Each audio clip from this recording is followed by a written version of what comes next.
is how we do it. The topic we're going to be going over today is uncommon places for your company data to be stored and waiting for a breach. I'm Brendan O'Byrne. I have 30 years of experience in this industry. I emphasize that because Sarah in our marketing department asked me to do a bio on myself, and I hadn't hit the calculator, and I was like, 30. And it brought me back to the beginning, a little nostalgia. And the first interview that I went into the company I was interviewing for was right out of college. I had been working in Sears and electronics, and they were selling parts distribution. They didn't call it that. They were breaking down computers, selling parts to third-party maintainers, self-maintainers. I went in and I pulled up in a nice suit. I walked out, and there's this dilapidated building that I'm walking into that's in kind of a repair. I walked in, I did the interview, and they explained to me that this was it was the first famous Amos cookie factory in Nutley, New Jersey. I said, wow, all right. We had local customers, and they used to come in and they were like, well, what's happened with famous Amos? We used to come in for cookies. And I was tired of hearing it, and I always think, ask anyone that knows me, and I finally came up with a response of, do you know what we have in common? The only thing we have in common with famous Amos? Anyone know? Chips.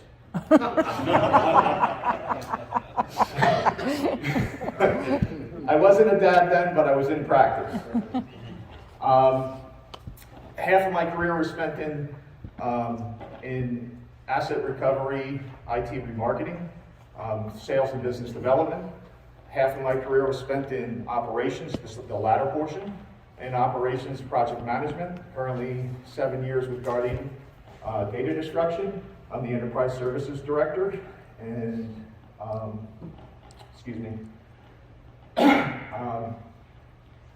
Guardian is an on-site service company.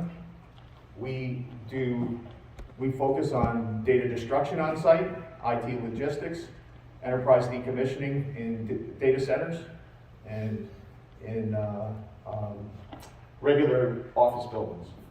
So we're the last line of defense for many companies before it gets loose.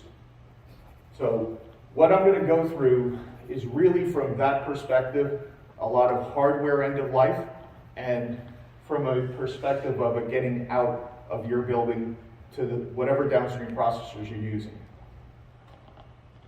So data, and we say it's the Achilles heel, and I really think it's the Achilles heel more because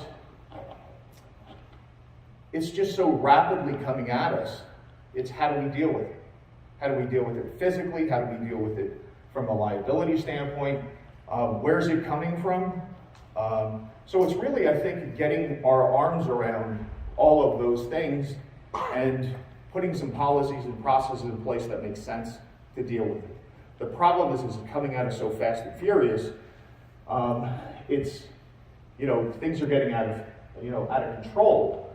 So when we were putting this together, I said, where is it coming from?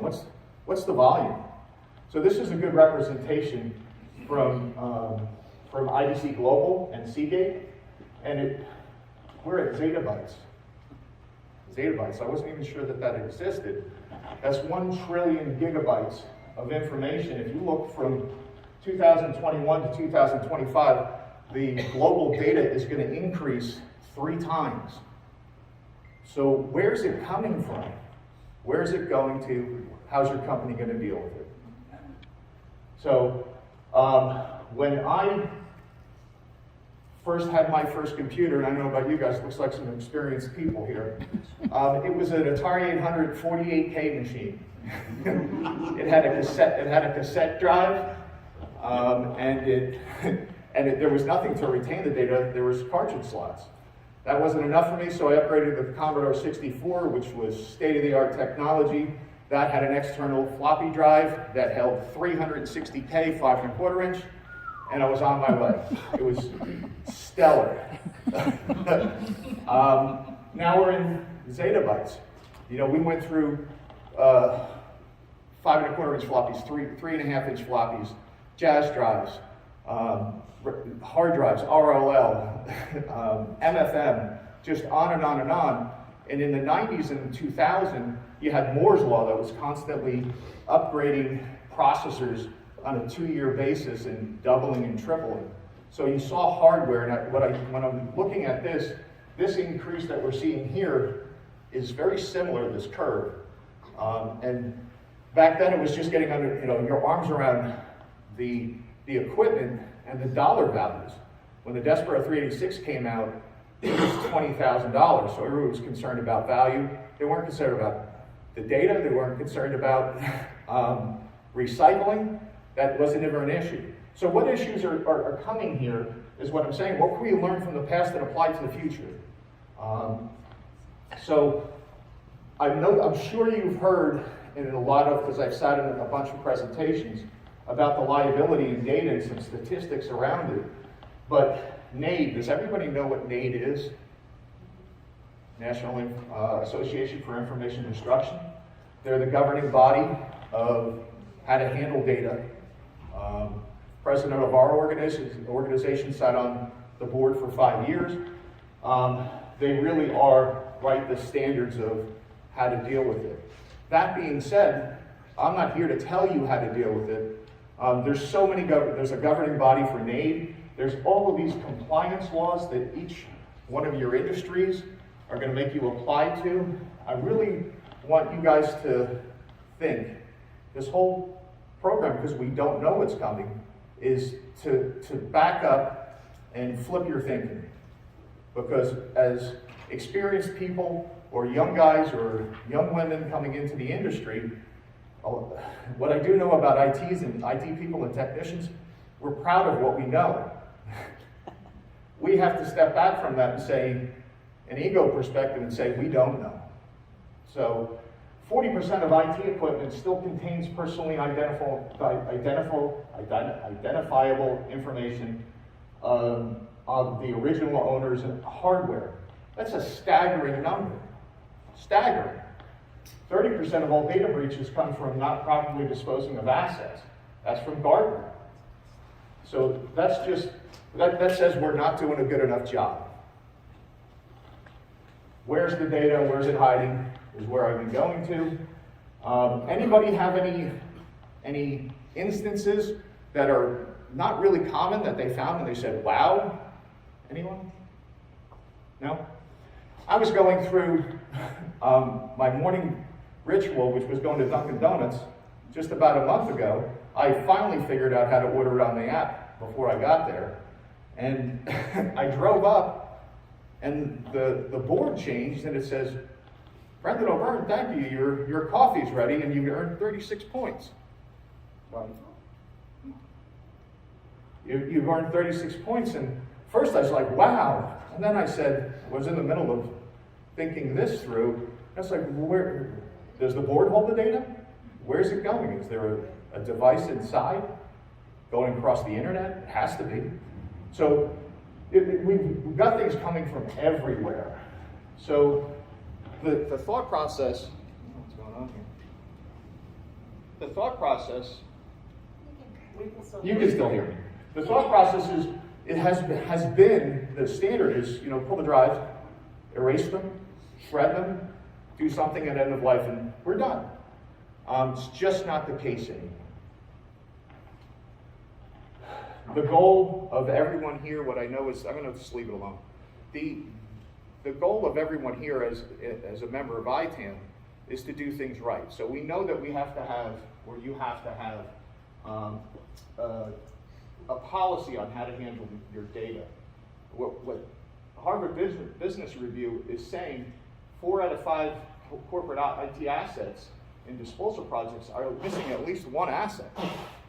And 15% of those are data-bearing devices. Again, another statistic, but you have to have, a comprehensive data destruction program. How do we build that when we don't know? Flip your thinking. You have to be looking at the asset managers, hardware managers need to be looking at every asset that's on their books right now and they have to be looking at what's being purchased now and saying, what does it do? How am I going to have to deal with that and push that down through your organization? That's at least from my experience of what organizations are going to need to do to turn these statistics around.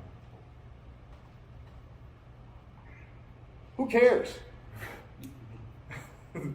What industries care? Anybody?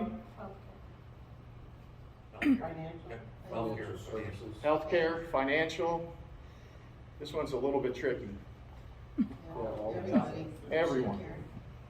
There's not one customer, one client, one friend that works for an organization that isn't concerned about this.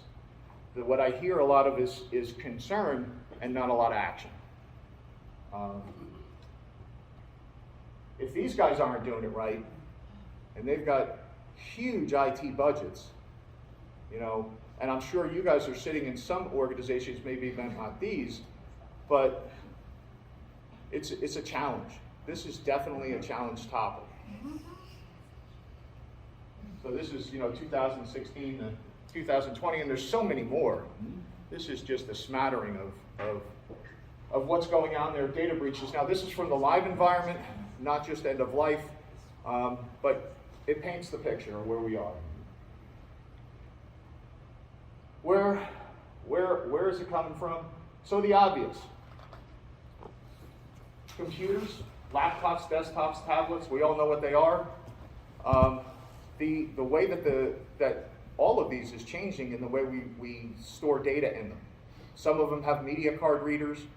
The hard drives don't look the same, they're smaller, and we'll get into some of that moving forward.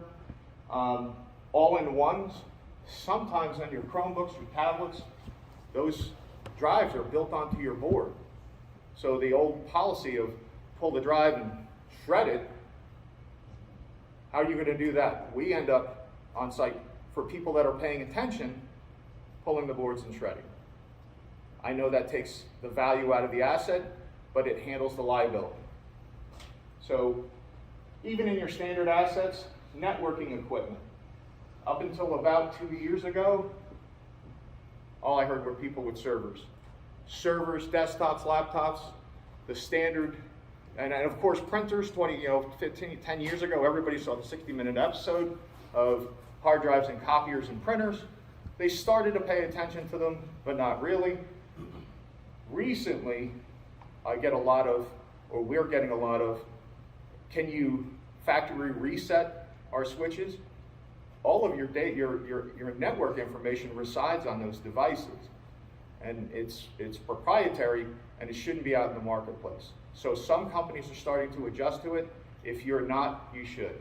So either factory reset, pull your drives, that gets out into the open. We saw it in elections. Too soon. Data, servers, storage, arrays of hard drives, tape backup systems. I'm going to go into a couple instances on data servers, on servers in a minute, but I can tell you where they think that they're having their drives, and we're in data centers every day, all day long, and we're doing end-of-life removal, and work for some pretty savvy organizations, Fortune 50, Fortune 100 organizations that aren't finding them, that have very, very good IT programs. Being the last line of defense, and that is what we're supposed to do. That percentage is small, but we still capture it. Other organizations that aren't so good, it's a plethora when we get on site, and the smaller that hole is, the better chances of nothing getting off site, which is the goal. The forgotten, and on hard drives. So in the 3 or 4 years of the lifespan of your desktop or your laptop, has the user upgraded? Did your IT department, mark it? Did they put it in there and then the controller went bad and the BIOS isn't recognizing it? Those are issues because you're not going to be able to find it unless you physically check the machine. Hard drives in laptops used to be much easier to find because there were one screw or a user removable hot swap. Now you got to take the keyboard off and there's 20 screws in a lot of instances. So somewhere to pay attention with add-on hard drives. backups of the backups. Anybody using cloud? No? Yes. So is your cloud provider and their services, are they backing up your data? And who has control over that? And what is the legalese underneath your agreement? That, you know, those are issues that you should be paying attention to. So it's not just the actual hardware. Now you're expanding more into, you know, your infrastructure and your enterprise equipment. Old unused accounts. Again, it's not hardware, but are your users setting up for business purposes YouTube accounts, Dropbox, their email, which is residing locally on your servers, but they've got an internet cloud account, and is that being taken care of and dealt with, you know, diligently? And you may, some of the people in here, but these are things to pay attention to. Computer trash cans. We set them up to be emptied every 30 days. That's standard coming in. Is it happening? Are they turning it off? I know personally, I'm a person that doesn't like to delete anything. So I'll go in there and I'll shut it off. And when my IT department comes to me and says, you're at 50 gig and we're not giving you an update. So what are the end users doing that you don't know about, or you don't have policies in place for that? That's what I think you know, in the forgotten realm. Hiding in plain sight. Credit cards, security badges, IDs, all hold data. What are the policies and procedures that you're holding now? We have customers, and we experience it on site, that it's being dealt with in some, but nowhere near what should be happening out there. Everybody's got these things to access their buildings and to do. Actually, we just have one customer that we're going to be shredding credit cards for. Office equipment. We talked about copiers, printers, scanners. I'll tell you, that 60 Minutes episode that everybody refers to in copiers, yes, most companies are out there looking for their data in their copiers. About 2 weeks ago, I had one of my technicians. We were in a white glove on-site position to wipe the data, restore the factory reset, and send it back. There was one copier that wouldn't reset. We had to pull the drive. Came back with two in two different places in the machine. Nobody's looking for two. Again, flip your thinking. We just don't know. Thank God our guys do a lot of research. We're the last line of defense. But is your line of defense before us, or before whatever your organization or policy is it catching that? Cameras, video cameras, they're all out there. Micro SD, still solid state, but are those being dealt with in your program? They're loose, they're everywhere. We go and do, last fall we did 2 full buildings for an organization, and again, excellent at what they do, but they were exiting two full buildings that took us 3 months to get them out of, and those type of things were, they were, is this laptop on legal hold? Is this laptop not? That's what they were concerned with. Is this phone on legal hold? Has it been processed through the IT system? These things weren't, we brought it to their attention and worked a way around it, but you need to have policies in place to deal with this. We talked about some of this: thumb drives, USB sticks, tape drives, CDs, DVDs. We do a lot of tape. We encounter a lot of tape out there. There's typically processes in place for tape backups, but USB drives, thumb drives, it's just like, we don't get a good response. Create a policy for it that they hold. Your thumb drives are a terabyte, 2 terabytes. I mean, there's a lot of information that are on them, or could be on them. Surprises, kiosks, games, video rentals, snack machines, they all take credit cards. Medical check-ins, a lot of information is that residing digitally. And we've all done a lot of medical check-ins probably over the last 2 years with the pandemic, and that tablet that you're checking in at, Is it holding the information? Are they dealing with it properly from a HIPAA perspective? That's from a personal aspect and from a corporate aspect. Because they had to rush it out there, were they thinking? If you're in the healthcare industry, did you think it through, and should it be dealt with now? POS scanners, retail checkout, restaurant mobile checkout scanners, delivery and shipment, tablets, inventory scanners. It just goes on and on. You're kind of getting a gist of where I'm going, that as this new technology is happening, it's not just pull your drives. And what I'm saying as I started going through this is we just have to flip our thinking, lean on experience, lean on your gut as IT asset managers with the experience you have on, but approach it as if I don't know. And then push it down through your teams, and we can get some of this under control. Innocuous, x-rays, healthcare, go back to healthcare. Any of them, there's so many machines that are going into the healthcare industry or industrial industry itself that are now computerized, industry equipment and devices, vehicles, all of us that travel a bunch. I think we know it, we get in there. Some of the newer cars are dealing with it when you're done, but you get into your rental lease your car, I gotta make a phone call and I gotta put it on speaker, or I gotta make a speed dial. It says, should I upload all my contacts and my email and my texts? They all say yes, but I can guarantee you on the way out, they're not deleting it. So, something to think about there.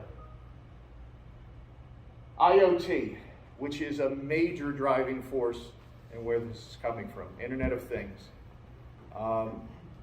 We all see some of the retail applications, your fridge, your washer, your dryer, your thermostat, your doorbell, all of these Internet of Things. The industrial applications far outscale your retail applications. So in your factories, in your business, how is that coming? So it's not just your laptops, your desktops, your server equipment. How is technology being brought into your business, and wrap your arms around it and create some policies for it. Tracked online behavior. These marketing people, they don't stop. They're grabbing your information for all of you, for all of us, everywhere. It's not just the government and the CIA. They want to be able to sell us more things. They found technology ways to enhance that they're going to be the organization of choice. And that information's out there, and it's your network letting them in. Are there ways to stop them? Because they don't want you to find the way, but do you want them surveying all of the people in your company so that they can sell them the next newest device that's out there? So that's something, and all of that history, and it's not just their name, their address, their phone number that nobody wants to give them. It's their entire history of what they do every day that's going out there. Super sneaky. Here we go with flip your thinking again, and I wanted to, as we came up with this slide, I wanted to keep that in here so throughout the process, because that's really the driving force, is the thinking. One of the main speakers the other day said it was a good example of what's your truth and what's true. Just back up and say my truth in this instance isn't true, is another way to think about it.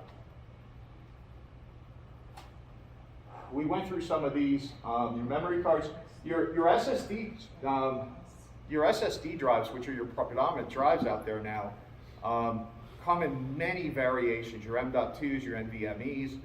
They all look a little different. Some of them are smaller, some of them look like memory modules.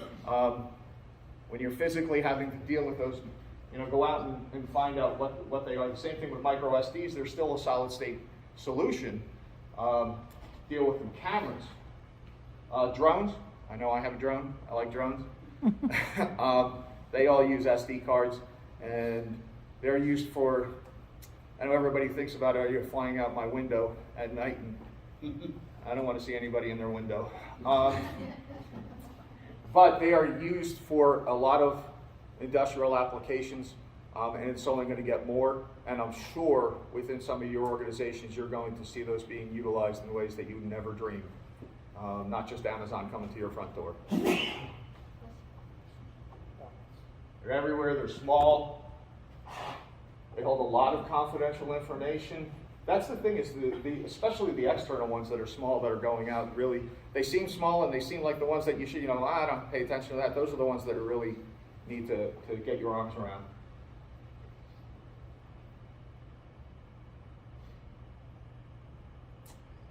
So when you talk about super sneaky, earlier I talked about servers as I was going to get to something, and I wanted to give you an example.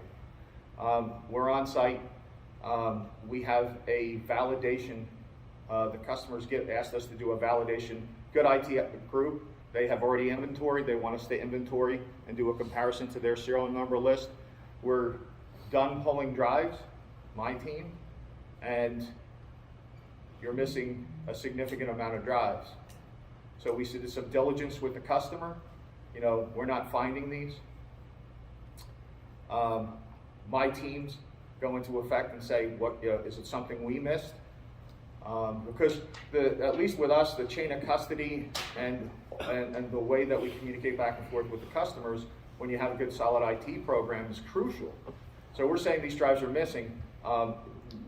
There's dual signature, dual sign-offs for everything that's completed, and it's what leaves the facility.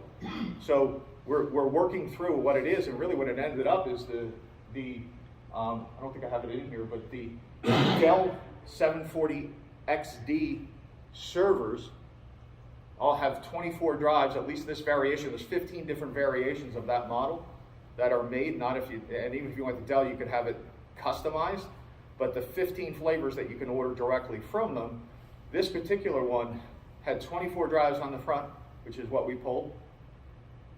They have 2 SSD drives that plug into the back. When you flip open the server, there's a tray that holds 6 more legacy style based drives, SAS drives, and it can hold M.2 chip on the motherboard. When we realized that, we went through that. Not all of those things were there. Their inventory was dead on. So because they pulled it electronically on the internal drives, but again, that back and forth balance of working with your providers on that type of solution, and nobody's looking for it. They didn't even know it. They just knew that they had the numbers. And so we were able to do that. But there's a server configuration. I'm telling you, we're running the enterprise group. We're in and out of the data centers constantly, and everybody is just worried about their external pulls. Well, just pull them from the front. They're easy. They're hot swappable. It'll be done. Pay attention to them. That's not the only example. I ran into Isilons. Anybody from the server enterprise environment? Okay. The Isilon servers, again, 36 drives externally to pull. Inside, they have 2 8GB SSD cards, solid state cards that hold the operating system and can handle extra data. So it's not just an OS situation. We plugged in one solution to do the wiping. It didn't see them. We knew it was there because we did our diligence before we got on site. So we used another solution, was able to reach them. If not, we would have pulled them and destroyed them physically. But if you don't know they're there, you're not looking for them. Went through all of that and more. There is another situation recently, yesterday, that we had a potential customer approach us with Internet of Things that is an industrial application, and I want one of my team members, Dale, just to come up and explain to the solution so you can understand another industrial application. This is Dale Hertog. A lot of people were really uncomfortable about this. The industry has really come back and said, yes, there is data, but it's not your credit card and your name and address when you checked in. But it took a lot of people to ask a lot of questions. And that's the flipping the thinking. Where could data possibly be? In my other pocket, I've got my cell phone, and then I've got a pocket full of credit cards. All of us right now have so much data holding on our person. And if you're diabetic, you may have a microchip too. So it was a great conversation to just say, you know what, we hadn't thought of that. You're working in it, and it keeps pushing the envelope, pushing it forward, because from a data security standpoint, we don't want to have to adjust after 60 minutes shows you the copiers. We want to go on site for our clients and say, have you thought about this? You have this in your environment and in your world. Let's take care of it now so that it never shows up on 60 minutes. So yeah, thanks, Brendan. It was a fascinating conversation and a real learning experience. Thanks, Dale. Another topic that comes up from an IT perspective is the preloading of your mobile devices, be it your laptops or your phones. It's great for IT departments. Is anybody familiar with it, with the MDM setups? Yeah. So the MDM setups are really thought through well. They're evolving. I've heard good things, bad things about them. It does seem to be something that's moving forward that the IT departments want to work out properly. But from everything I can tell in the conversations that we've engaged, it's a process-driven model, because everything works out fantastic until that user, it's end-of-lifing. And if you're not end-of-lifing it properly, that device becomes a brick. So, first rule of recycling is reuse. Most companies want reuse not only from a moral, societal standpoint, but from your IT organizations are also looking for value return. So if you're not putting that process out there properly, that is going to disrupt everything there, and if any data resolves. So that's another example of your technology, very smart, very well driven, and good intentions, but it hasn't been totally flushed out yet from the conversations I've had with people in the industry. I have people that we've talked to that are so excited about it. And then I've had people come back to me with drawbacks, and that's how we work through issues, and the technology comes better and better. But that is one that you should be looking for too, for an opportunity on data breach. Okay. Any questions, any thoughts while I'm going through some of this? No? Action items and takeaways. Data storage is inside, outside, easy, it's accessible, it's buried, it's complex. I think I've driven that home, have I? Look at every piece of IT equipment and communication equipment and think, what are you holding? What are you hiding from me? You go with that, you're going to be so much more successful. Understand that asset from a data destruction point, from all your standards and what your corporate protocols are for dealing with data. Make sure you have one, and making sure you have, typically these are going to fall in buckets: physical destruction, shredding, erasure, what your buckets, and when you say something, you can apply it directly and then communicate it out to your organizations on a relatively quick basis, so that it can be almost instantaneously as you find new issues. Action items. Review at least your plan once a year. Assets, devices, technologies, how they're tracked, how they're inventoried, they're sanitized. I know you guys went through a plethora, and that's what you do here at IAITAM. Just keep continuing what you're doing there. Work with your legal teams and the experts. The one thing, and I was just having a conversation, and I'm not sure if she stayed, but she was in the compliance section of her company, and the dilemma that I find over my years is everybody who has the great intentions that they want to do the right thing. When we go to when we write the plan, and you have legal and compliance coming at you and saying, the expense of a breach far outweighs, the value of the asset, or certain ways that you're handling stuff on the backside. And they're saying, and the IT groups are technology guys that know how this should be done, but when it costs more to do the right thing most of the time, and typically not much more. I've had the issue where it's $4 more an asset, and when we tell them because it's what they want, and they go, just do it the other way. I mean, come on, guys. I mean, you know, live up to the, when the hard cost comes in for the data breach, it's going to matter. The accountants, the finance guys, you guys got to kind of come together and fit like a glove instead of butting heads, which is what I hear most of the time. It is appropriate to spend the little amount on the front end so you don't have the breach on the other side. Understand the value of your data. This one is really important. Where you're sitting in your organization and the data that's getting processed, what's the value to somebody that's got a nefarious idea? You know, are you the dry cleaner? You know, are the guys in Russia trying to get to the dry cleaner's information? Or are you in finance and HIPAA or in retail and they want 22 million credit cards? And understand what the secondary market value of that and understand how many people are going to be coming at you so you can revolve your policies around that. Work with your ITAD VAR, ITAD resellers, your MSPs, the organizations that you're doing this for. You've seen them at the booths.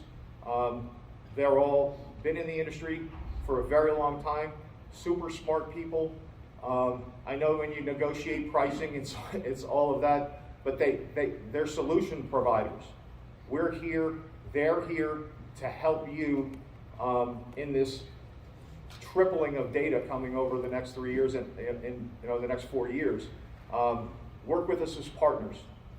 Don't think of it as a vendor relation, think of it as a partner, and you'll get through it better. The more information, the more logical directions that you can go in so that you have all the information to make decisions. So that's really it. Anybody have any questions? Yes, sir. What do you see in, excuse me, from a life cycle hard drive perspective? So we've gone through a SOC 2, and there's more of tracking the hard drive. Are you seeing anybody track a hard drive coming in the door or just going out the door when it's either disposed of or destroyed? Maybe some of your asset managers can talk to that are here on the inbound. What I do know is there's quite a few of the larger organizations, your Fortune 50, 100s that are coming up to speed that we work with that have the information when we're coming to them, but are they gathering it when it comes through the door? I'm not sure. But what I do know is those organizations have it. And we go on site with some of those organizations and they send us a validation list of hard drives. We're validating every single serial number that goes out. Very diligent. We have some organizations that have third-party auditors that they've audited. We're auditing it to and they're watching us do it. Some of them want to physically watch it. Everybody's protocols and what they're living to is different. So I know they're getting it. Do I know that they're specifically getting it walked through? That would be smart. But I don't know if they're putting that in. That's a good question. Anybody have any answers there? Glenn? A lot of times when the service drive will fail, they'll do a hot swap and maybe return it back to the vendor. So that might not be registered on that device. So it's important that when you're destroying the device at the end of life, that you're capturing that serial number so it can be reported back to the mother unit. Yeah.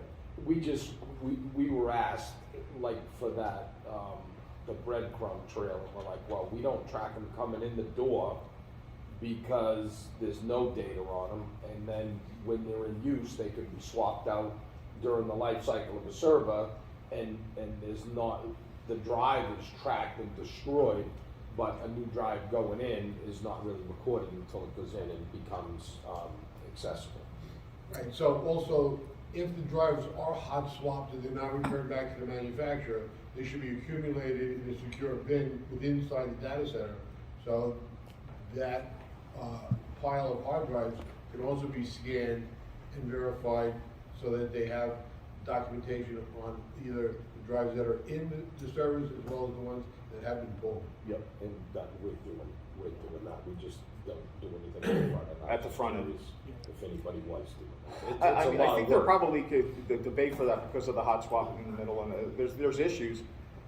It sounds great on the front side, but IT probably can. You guys could probably make the tracking of how it could be difficult. The audit is, they want, you know, to be able to track that all, and it just doesn't sync. Well, what I do find out there is, it would be nice and neat if all of your data centers were resided in your facilities. That's just not the case anymore. And sometimes it's not even your IT group handling it. You've got it out in a colo location. You're using smart hands through the colo location to swap the drives. Is that one as diligent to do it? Did he forget to do it? I can't tell you, especially through the pandemic, how many times I talked to IT managers that I ask questions of, scope, because we go on site, they give us the ticket numbers to get on site. Nobody's there, because that's why they have a colo location. And their response is, I haven't been there in a year and a half. Right. I don't know what I'm going to find. We laugh, but it's the truth. So it's the truth and what's true. But at least they're being honest about it. And he says, that's what I need you to go in. Give me a full inventory. Yep. That's the smart people. Some of them try to hide it, but we get on site and we recognize the different scope. We do our diligence because we're a partner, and we come back with the information and say, hey, look, this is additional to the scope. We know it is. We're all about getting it done and getting it done right. So this is what we see. Here's the information, and provide it for them. But because the reality over the last several years for these IT managers is it's been upside down. Been upside down. Any other questions? Probably more of a comment, but from the processing side, what is really killing us these days are the amount of units that come in with still BIOS passwords, DEP, security tools. So we have them on the line, we're wiping them, we're trying to stop, go back to the user. They don't really know how to get them off of DEP, or we have to track down to get the BIOS password because, they want the recovery. But you can't do it unless you get all of that information. So, and then once we get it, put it back on the bench, try to wipe. And when you're doing thousands of units, it's a very big, time-consuming and a lot of extra labor these days. So, in your organization too, it's good to know when it happens, who do we work with to make sure that they know how to get it off and we can proceed. That's such an excellent point. That's such an excellent point from when it leaves the facility and it's being dealt with other ways, or even if you're on site. We've run into that where we're on site doing 800 hard drive erasure, but it's very similar to what you're talking about. The IT groups don't want us to have the passwords to the BIOS, but we can't wipe them unless we have the BIOS password, which is another reason why, I know you guys have budgets, or people have budgets out there.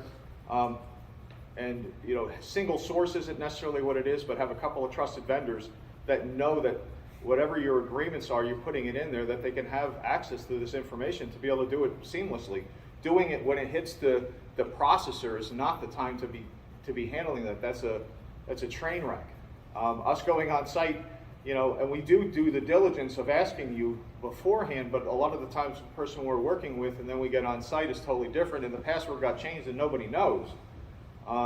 Please, that's a very, very valid issue out there. And I can tell you, in our instance, with healthcare or financial, whatever, they will give us the BIOS passwords because they want the value recovery, and they also want to make sure, we can represent that we've wiped the drive or even destroyed it at that point. But we do get them, so I think organizations understand that they'd rather have the recovery than not give that out. But it would help up front if we had all that information. Yep, if there was a process built in place for that. Thank you. Anyone else? Thank you, everyone. This is how we do it. This is how we do it. Got the crew on site, ready to provide. Guardian technicians are gonna get it right.